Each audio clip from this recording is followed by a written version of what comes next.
Hi, my name is Paul Finch. I'm the president of the BC General Employees Union. I'm also the chair of the Public Service Bargaining Committee. This week, we kicked off bargaining here in Victoria.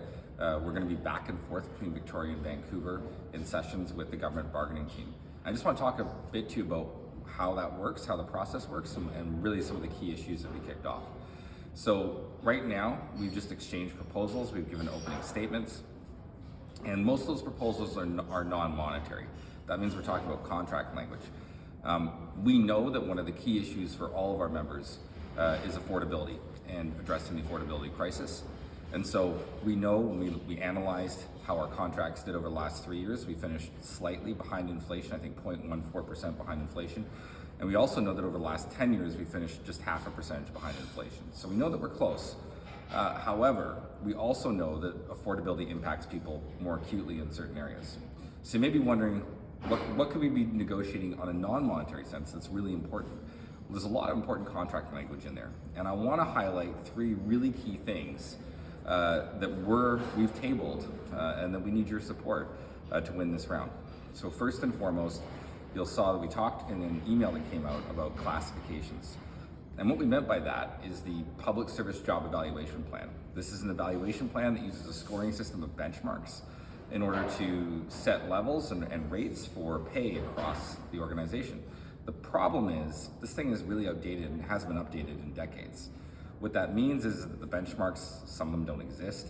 The point scoring system doesn't really have a tie into the labor market. And these appeals for classifications, as some of you have gone through, can take years.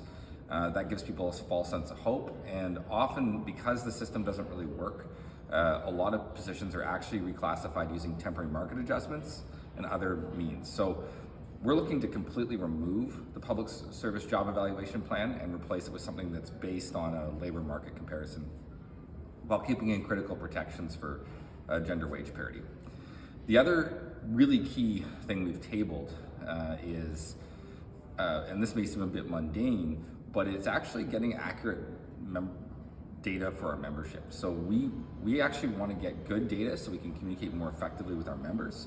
Also, we can basically communicate and make sure that when somebody becomes a member or is a new member, we can get them an orientation right away and onboard them onto being a union member. So that's actually really, really important for us.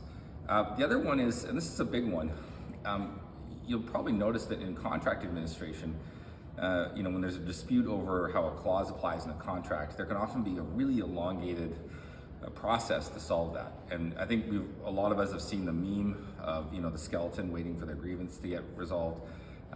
So what we're trying to do to address that in this round, and this is really key, is create a rapid grievance tribunal.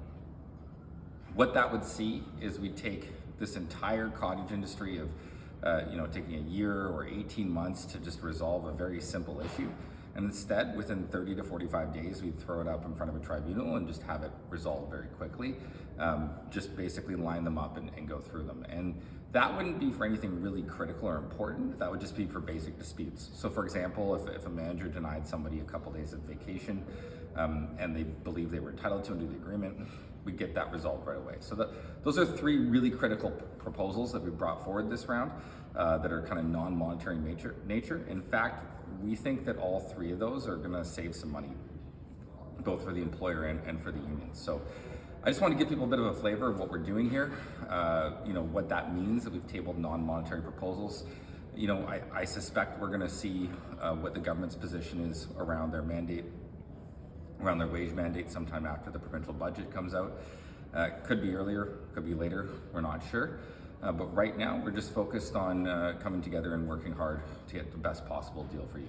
So anyway, please follow along, check out our bargaining updates, make sure you're subscribed to our bargaining updates, and of course, as usual, appreciate all the support for the whole bargaining team. Thanks.